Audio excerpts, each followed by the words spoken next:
श्री सद्गुरुदेव भगवान के श्री चरणों में दंडोत प्रणाम। पूज्य श्री स्वामी राम सुखदास जी महाराज जी के सत्संग वचन गीता वाटिका पुस्तक से। शीर्षक है अपना किसे माने। सच्चे हृदय से स्वीकार कर लें कि हम भगवान के हैं और भगवान हमारे हैं। भगवान ने जीव को खास अपना अंश बताया है। अंश होने के नाते हम खास भगवान के हैं। भगवान के सिवाय दूसरी चीज़ को अपनी मानना बहुत बड़ी गलती है। भगवान के सिवाय दूसरा सब क्षणभंगुर है, नाशवान है। यद्यपि वह क्षणभंगुर नाशवान भी भगवान की ही अपरा प्रकृति है, पर हम उसको भगवान की वस्तु न मानकर भोग और संग्रह की दृष्टि से देखते हैं। संसार भगवान का है, उसको अपने भोग और संग्रह के लिए मानना बहुत बड़ी गलती है। संसार तो खिलौना है, खेल की सामग्री है। खिलौना कोई तत्व नहीं होता, वह तो खेलने के लिए होता है। उसमें कभी हार होती है, कभी जीत होती है। हार और जीत कोई तत्व नहीं रखते। तत्व की चीज़ तो एक परमात्मा ही है। उस परमात्मा की विलक्षणता का पूरा वर्णन कोई कर सकता ही नहीं। वह अनंत है, अपार है, असीम है। आज दिन तक वेद पुराण आदि शास्त्रों में परमात्मा को जो वर्णन हुआ है, वह सब का सब इकट्ठा कर लिया जाए तो उससे परमात्मा की किसी छोटे अंश का भी वर्णन नहीं होगा। ऐसे अनंत अपार परमात्मा का वर्णन तो नहीं कर सकते, पर उनको अपना मान सकते हैं। इसलिए मीराबाई ने कहा है, मेरे तो गिरधर गोपाल दूसरों न कोई। यह असली तत्व की समझ की बात है। भगवान हमारे हैं और सदा हमारे ही रहेंगे। हम कहीं भी चले जाएं, वे सदा हमारे साथ में ही रहते हैं। भगवान के सिवाय दूसरा कोई हमारे साथ रहता ही नहीं, रह सकता ही नहीं। फिर भगवान के सिवाय और किसको अपना माने। अंत में भगवान को ही अपना मानना पड़ेगा। ऐसे साथी और कोई मिलेगा ही नहीं। विचार करें, क्या शरीर हरदम साथ में रहेगा? क्या घर कुटुंब सदा साथ में रहेंगे? क्या जमीन जायदाद सदा साथ में रहेगी? क्या आदर सत्कार मान सम्मान सदा साथ में रहेंगी? जब हमारे साथ रहने वाली कोई चीज़ है ही नहीं, तो फिर किससे अपनापन करें, किससे प्रेम करें, किसको अपना समझें? अब चाहे परवश, पराधीन, मजबूर, लाचार होकर ही क्यों न मानना पड़े, हमें परमात्मा को ही अपना मानना पड़ेगा। कोई साथ में रहने वाला है ही नहीं तो क्या करें? साथ में रहने वाला एक ही है, और वह है परमात्मा। हम 84 लाख योनियों में जाएं, स्वर्ग में जाएं, नरकों में जाएं, किसी भी लोक में जाएं, तो भी वह हमारे साथ कभी छोड़ता नहीं। हमारे साथ छोड़ना उसको आता ही नहीं। परमात्मा में अनंत सामर्थ्य है, पर हमारे साथ छोड़ने की उसमें सामर्थ्य ही नहीं है। इस विषय में वह लाचार है। संत महात्माओं ने इस बात को ठीक तरीके से जानकर ही भगवान को अपना माना है, उनसे प्रेम किया है। भगवान के समान कोई साथी नहीं मिलेगा, कभी नहीं मिलेगा, कहीं नहीं मिलेगा।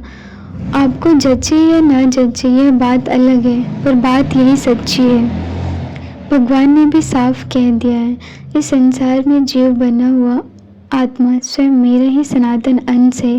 गोस्वामी तुलसीदास जी महाराज ने भी कहा है, ईश्वर अंश जीव अविनाशी, चेतन अमल सहज सुख राशि।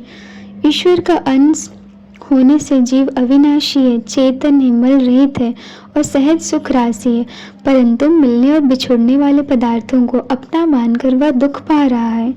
यह कभी माता का वियोग होने से रोता है, कभी पिता के वियोग होने से रोता है, कभी स्त्री का वियोग होने से रोता है, कभी पुत्र का वियोग होने से रोता है, कभी मित्र का वियोग होने से रोता है।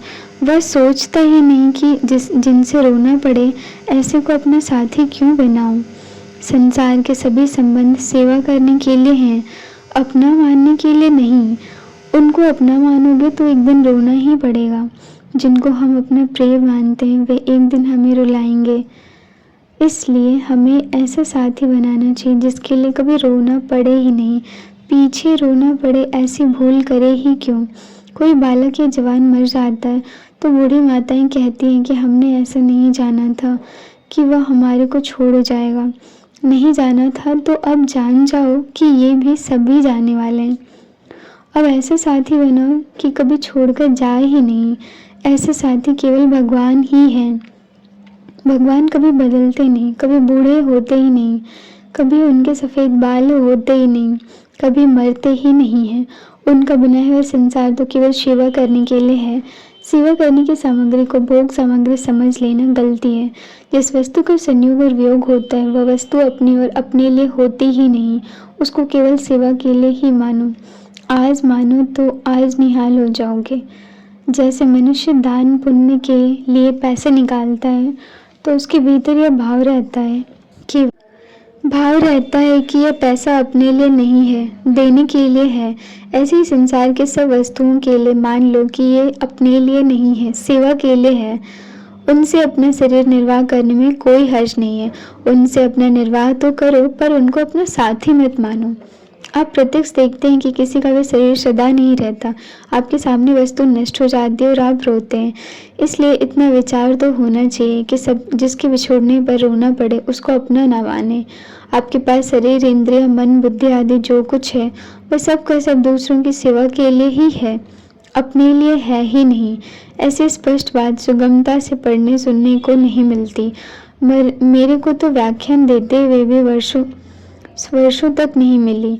स्थूल शरीर से होने वाली क्रिया, सूक्ष्म शरीर से होने वाला चिंतन और कारण शरीर से होने वाली समाधि दूसरों के लिए ही है, अपने लिए है ही नहीं।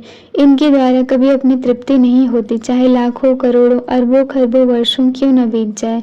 ये सब नाशवान है और आप सब साक्षात परमात्मा के अंश हैं। 84 लाख योनियां भुगतते हुए जब शरीर छूट जाए तो क्या यह शरीर नहीं छूटेगा?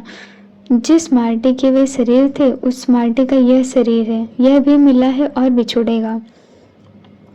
इस एक ही बात को ठीक तरह से मान लो, समझ लो, पक्का कर लो कि जो वस्तु मिलती है और बिछुड़ जाती है वह अपनी नहीं होती।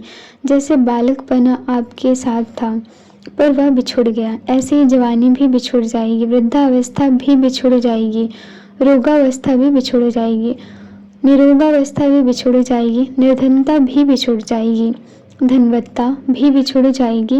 ये सब बिछुड़ने वाली चीज़ें हैं। विचार करें, क्या यह शरीर बिछुड़ने वाला नहीं है? क्या धन संपत्ति बिछुड़ने वाले नहीं है? क्या घर, जमीन, रुपए, कुटुंब आदि बिछुड़ने वाले नहीं हैं? क्या ये आपसे अलग नहीं होंगे? क्या आप इनसे अलग नहीं होंगे? अभी आपके जितने साथी हैं क्या ये सदा आपके साथ रहेंगे? जो आपसे अलग होने वाले उनकी सेवा करो, उनको सुख आराम पहुंचाओ, उनसे अच्छा बर्ताव करो। सदा साथ रहने वाले एक भगवान ही हैं। उनको आप चाहे सगुण मानो, चाहे निर्गुण मानो, चाहे द्विभुज मानो, चाहे चतुर्भुज मानो, आपकी जैसी मर्जी हो वैसा मानो। वे ही सदा साथ रहने वाले हैं। उनके सिवाय और कोई साथ रहने वाला नहीं है। उनके सिवाय सब बिछुड़ने वाले हैं। अच्छे संत महात्माओं का भी शरीर नहीं रहा, फिर आपका शरीर कैसे रह जाएगा? आज दिन तक ऐसी रीत चली आ रही है कि क्या कोई नई रीत हो जाएगी अब? जाने वालों में मोह मत करो, मोह करोगे तो रोना पड़ेगा। हम भगवान के हैं, भगवान हमारे हैं, हम और किसी के नहीं हैं और कोई हमारा नहीं है। इस बात को आज मान लो तो आज ही सुखी हो जाओगे। सेवा करने के लिए सब अपने हैं, सब भगवान के प्यारे हैं, इसलिए सबकी सेवा करो। भगवान ने कहा है, सब मम प्रिय सब मम उपजाए। सबकी सेवा करो पर किसी को अपना मत मानो, आपका रोना दुख छूट जाएगा। अगर आपसे मुंह ना छूटे तो सच्चे हृदय से भगवान को पुकारो कि हे नाथ, हे मेरे नाथ, मैं आफत में फंस गया, मेरी आफत छुड़ाओ। भगवान अवश्य छुड़ा देंगे। जय श्री राधे।